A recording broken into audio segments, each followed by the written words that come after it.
Well, there was no great surprise in the team selection. Not if I get it right, there mustn't be. I thought Sean O'Brien would come back, if pronounced fit. I know Peter O'Mahony had a very, very good game against the Scots last weekend, and a lot of people were saying there was a bit of balance in the back row.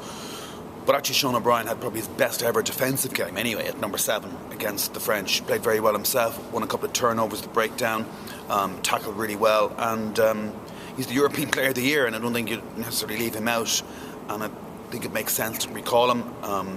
Once more into the breach for everybody else. Again, it makes sense.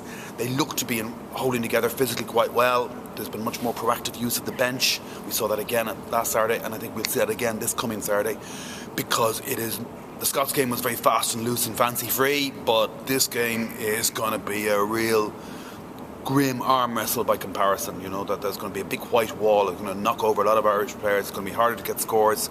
Scores won't come as cheaply, that's for sure. It's going to be a tougher day at the office. It's definitely the worst weekend to be meeting England. Last weekend, they were always the kind of team that were going to go up in an upward graph, and they have done, a bit like Ireland, but perhaps more so.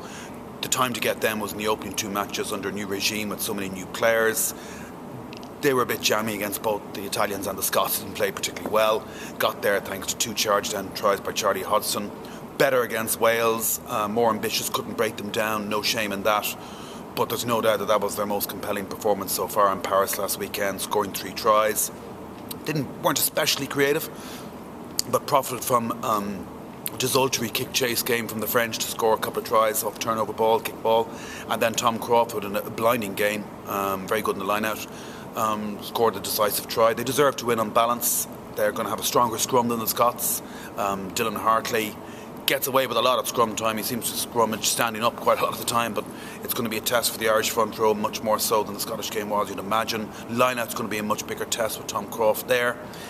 Dixon's a good player, and the biggest difference between England now and weeks 1 and 2 is Ben Morgan at 8 and Manu Tuilagi at 13.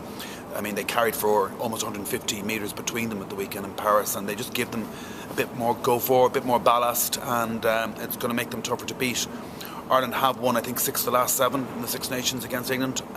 It's been our time. It's been Ireland's time. I don't know whether that makes it more difficult or easier to win again on Saturday at Twickenham. It's going to be a tough test, but yeah, I think on balance Ireland still have marginally the better team and can would make it a reasonably good campaign if they finished off with a win, given all the disruptions.